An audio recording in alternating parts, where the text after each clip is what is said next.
Continuing with the pharmacology of aspirin, the next part I am going to discuss is pharmacokinetics.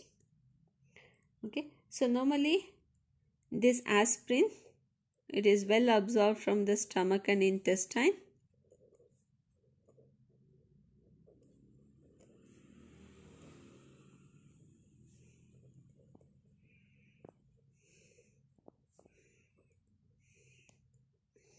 Well absorbed from stomach and intestine, since it is a acidic drug, but it is poor water soluble. Okay, so since the solubility is less, it is normally given in the form of microfine powder. It's available in the microfine powder, where it will be compressed into tablets. Okay, so what happens is, since if it is like poor water soluble at that particular time, so normally the absorption will be very less. Okay, the drug is bound to plasma proteins. The drug is bound to plasma protein. Deacetylated in the liver. Deacetylated in the liver, gut, that is stomach, plasma, and other tissues.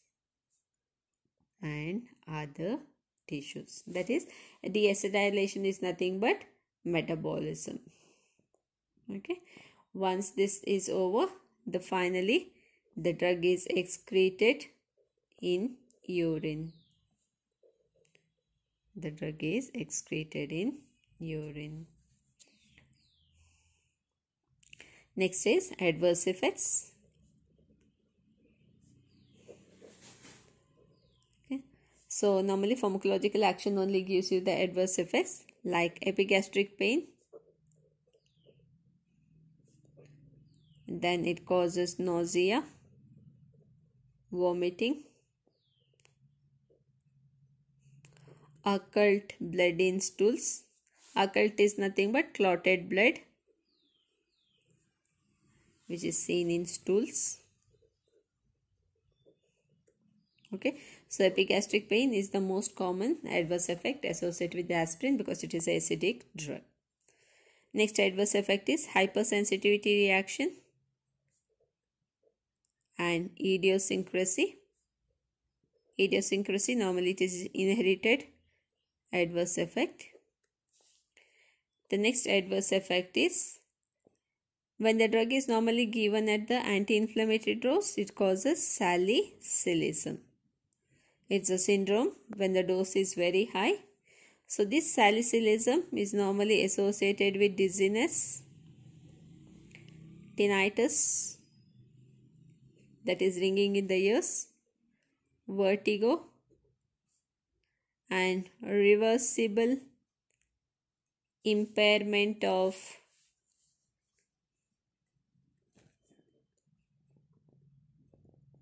hearing and vision. That means when the dose is high, vision and the hearing is lost, but once the drug is stopped, again you recover from that excitement and mental confusion.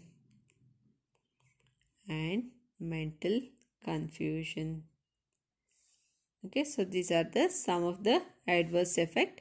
In addition to this, it also causes hyperventilation and electrolyte imbalance.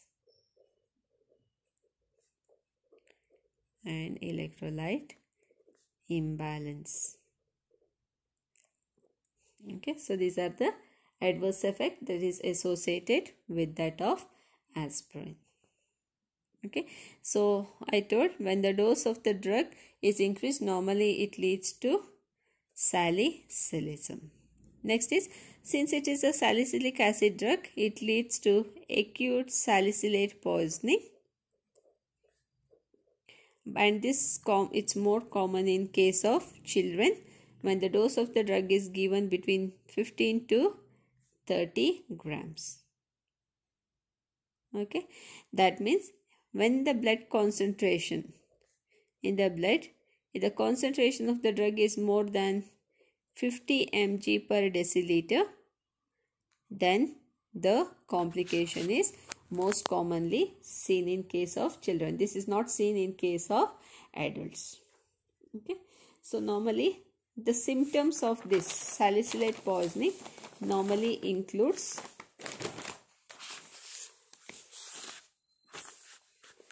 like vomiting,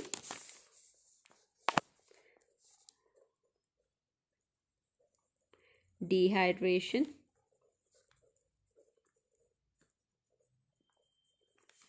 electrolyte imbalances,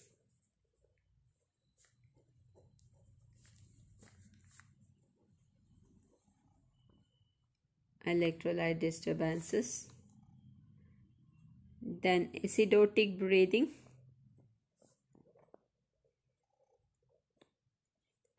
restlessness, delirium, hallucination, hyperparaxia,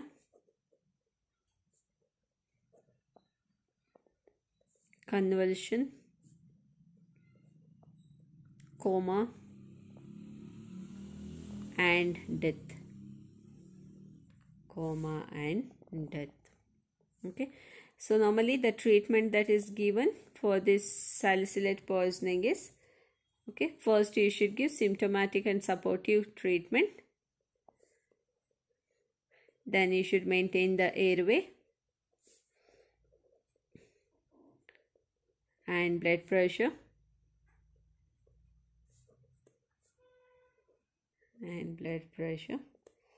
Okay, then you administer IV fluids. So normally IV fluids like which contain sodium, potassium, chloride and glucose. Okay, then gastric lavage normally which is given to remove the unabsorbed drug. Then hemodialysis to remove the absorbed drug. Okay, so normally as I told, this drug causes epigastric pain and bleeding might be there. If you find bleeding, then you need to give vitamin K and blood transfusion if there is bleeding in that individual.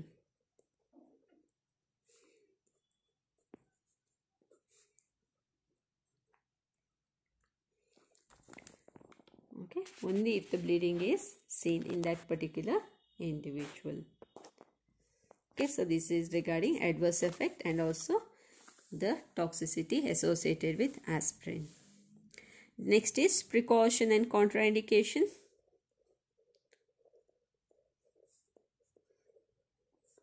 Precaution and contraindication.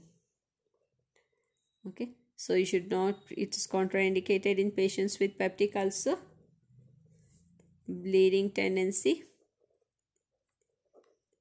and children with chicken pox or influenza.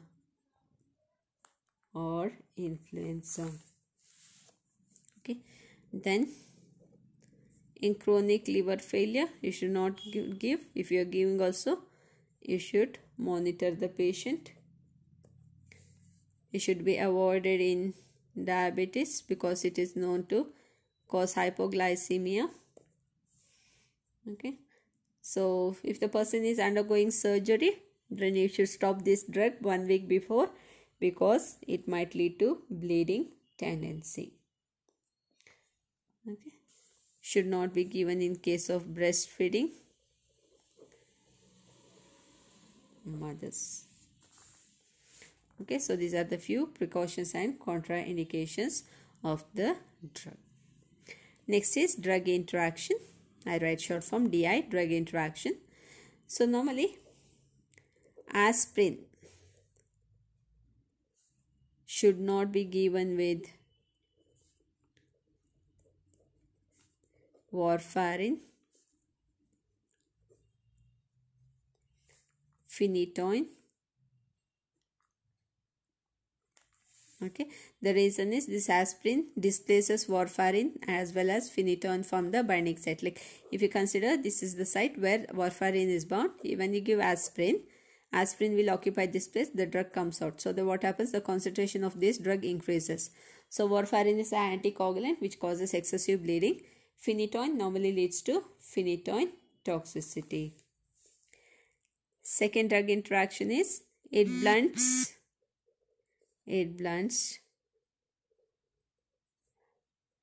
diuretic action of furosemide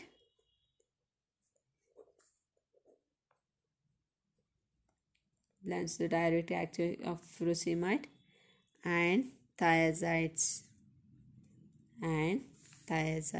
That means the effect produced by these drugs will not be seen when you give aspirin. Okay. Third is aspirin reduces protein bound iodine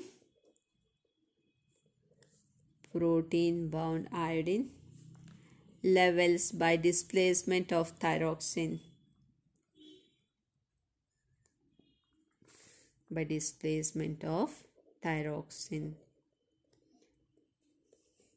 Okay, so these are the drug interactions associated with that of aspirin. Last is uses. Okay, so pharmacological action itself gives the uses of this drug: analgesic, antipyretic, anti-inflammatory,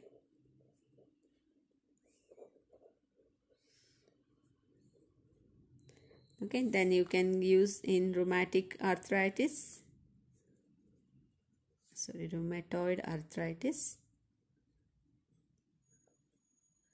rheumatic fever,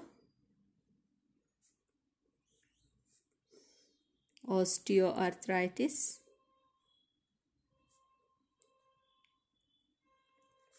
then it can be used after post myocardial infarction,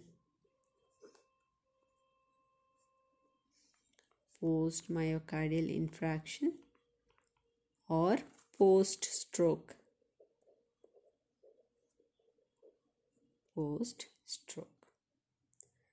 Okay, so these are the main uses of aspirin: analgesic, antipyretic, anti-inflammatory, rheumatoid arthritis, rheumatic fever and osteoarthritis, as well as post-stroke, as well as post-myocardial diseases. Okay, in addition to this, it has got other little effects but not much used. Normally to delay labor, because normally it blocks the prostaglandin synthesis. Second one is in cases of colon cancer prevention.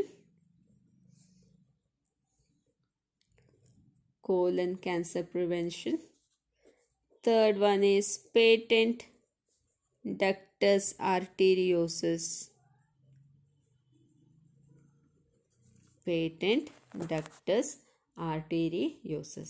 These are the other uses that is associated with that of aspirin. Okay, so this aspirin is the most important drug under NSAIDs, because only this drug we are studying the pharmacological actions in detail. Remaining, only the pharmacokinetic profile varies from one drug to another drug when we discuss regarding other classes of drugs. Okay, so remaining we'll discuss in next video. Thank you.